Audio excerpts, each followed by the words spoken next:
Well, how's everybody doing? I have a question. In prayer, are we supposed to keep on repeating the same prayers? Well, people do that, and it's like they're trying to get God's attention. And I read otherwise in the Bible. Okay, in Matthew chapter 6, starting at verse 5, Jesus gives instructions. He says, "And when you pray, you shall not be like the hypocrites, for they love to pray standing in the synagogues on the corners of the streets, that they may be seen by men. Assuredly, I say to you, they have their reward. But you, when you pray, go into your room, and when you have shut your door, pray to your Father who is in secret place, and your Father who sees in secret will reward you openly. And when you pray, do not use vain repetitions, as the heathen do, for they think that they will be heard for their many words. Therefore, do not be like them, for your Father knows the things you have need before you ask them. In this manner, therefore, pray." Then he goes on to what everybody considers to be the Lord's Prayer. Actually, I think it's a model. So, I'm going to go ahead. It's a personal relationship. And he says, "Our Father." You have to have faith, which art in heaven. Worship. "Hallowed be thy name." Expectation. "Thy kingdom come." Submission. "Thy will be done on earth as it is in heaven." Petition. "Give us this day our daily bread." They're asking for something. Confession. "And forgive us our debts." Compassion. "As we forgive our debtors." Dependence. "And lead us not into temptation, but deliver us from evil." Acknowledgement. "For thine is the kingdom and the power and the glory forever." So it's not a prayer that we're supposed to repeat. It's a model that we should pray. Our prayers that we offer to God are supposed to model what He put forth in Matthew chapter 6. Okay, now, when it comes to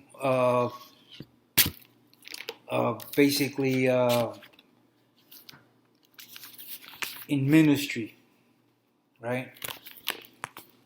You, as believers, we have authority to take over demons, right? And there's one thing in here that you should look. This is Matthew chapter 17, starting at verse 14.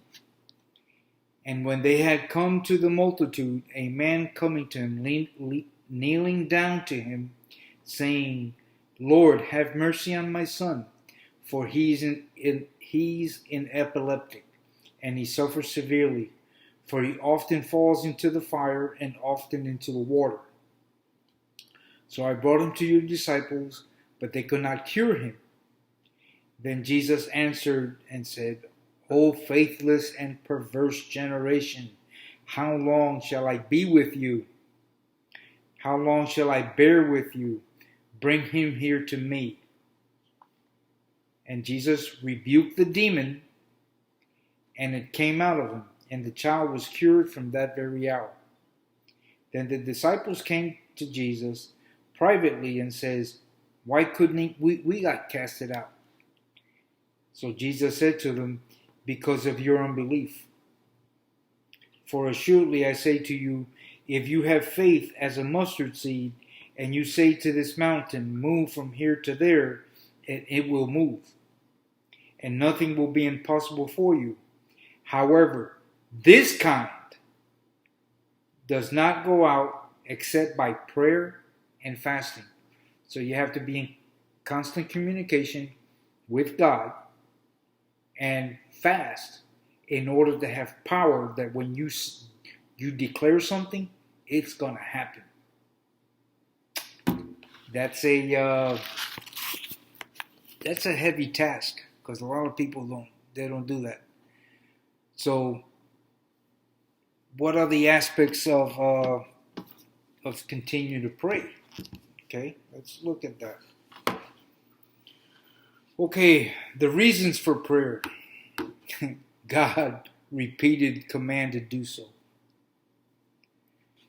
It's the example of Christ. It's the example of the early church. Take for instance Peter.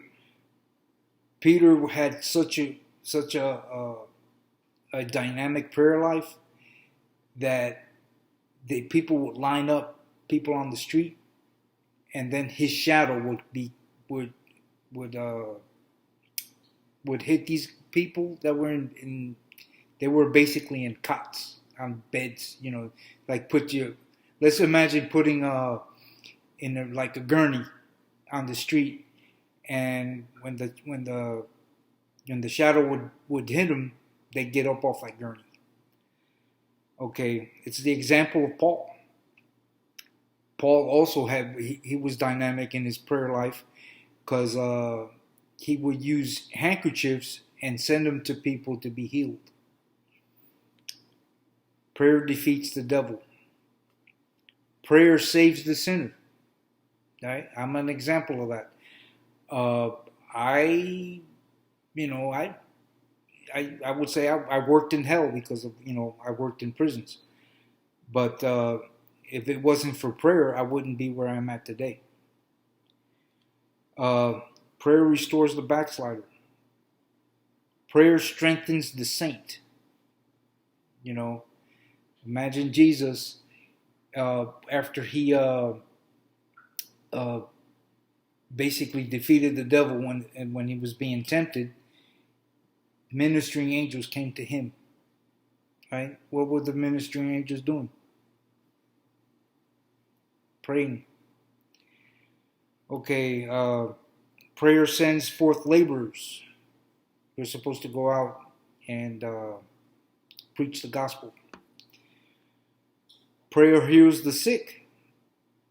Imagine you have such a prayer life that you walk into a hospital and the hospital has to shut down because everybody in there is healed. Prayer glorifies God's name. Prayer accomplishes the impossible. Prayer gives good things. Prayer imparts wisdom.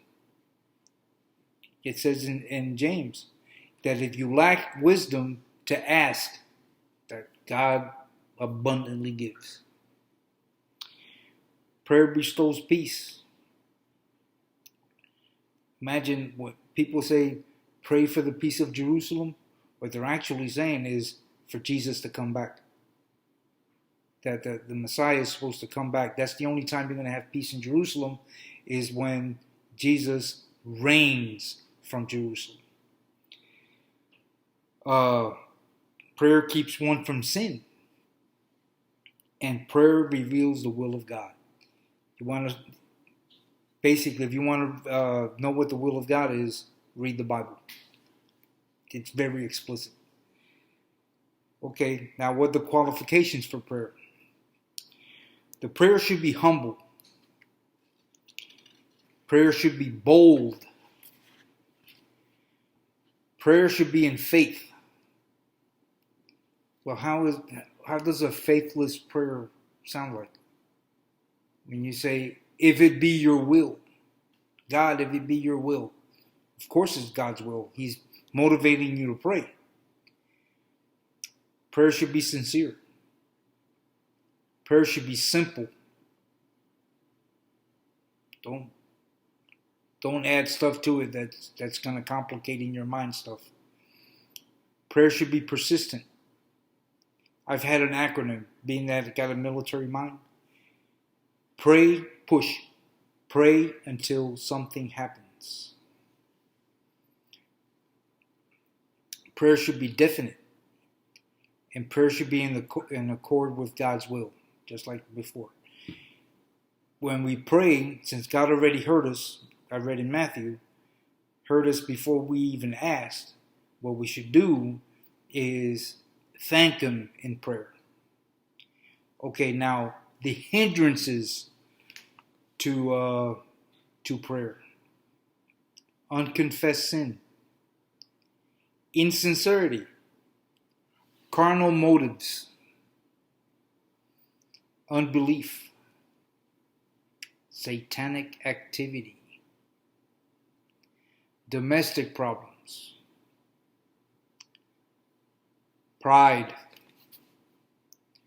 robbing God. Just like I said in my previous video, there's a purpose for tithing and offering. Refusing to submit to biblical teaching. Refuse to forgive or to be forgiven. If you hold a grudge against someone, or you think that you committed something so atrocious that you can't be forgiven, that hinders your prayer life. And refuse to help the needy, which is one of the commandments that Jesus gave us. And then things to pray for.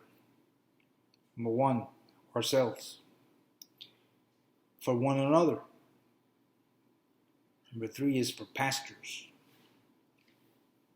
Sick believers, number 4. 5 is rulers or people in government.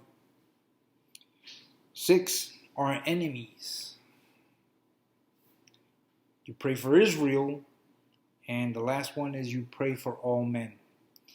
So I'm hoping this motivates people to get into the prayer, establish a prayer life, and continue. So I'm going to leave you with that. Meditate on those things, and be blessed, people.